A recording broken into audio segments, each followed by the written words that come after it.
Welkom by ons video oor die toepassing van 'n gestruktureerde probleemoplossingsproses in projekbestuur.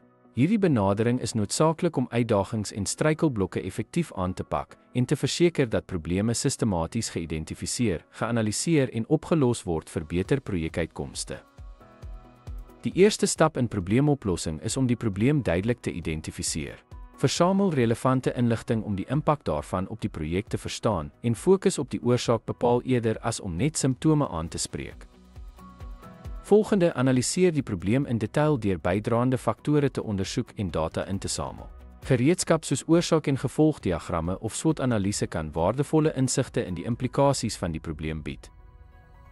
Sodra die probleem geanaliseer is, genereer moontlike oplossings deur verskeie alternatiewe te dinkskrim. Moedig kreatiwiteit aan en betrek spanlede om verskillende perspektiewe en benaderings te verken.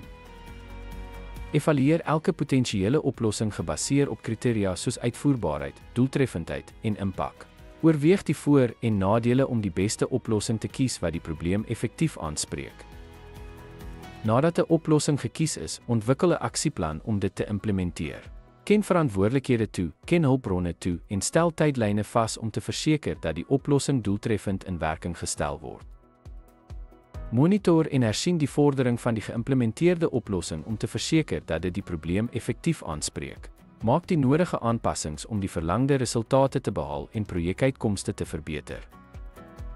Dokumenteer die probleemoplossingsproses en uitkomste om geleerde lesse vas te lê. Hierdie dokumentasie is noodsaaklik vir verfyn toekomstige probleemoplossingspogings en verbetering van algehele projekbestuurspraktyke. Ten slotte behels die toepassing van 'n probleemoplossingsproses die identifisering, ontleding en sistematiese aanspreek van probleme om effektiewe oplossings te bereik. Monitering, hersiening en dokumentering van die proses help om probleemoplossingsvaardighede te verfyn en projekuitkomste te verbeter. Dankie dat u by ons aangesluit het.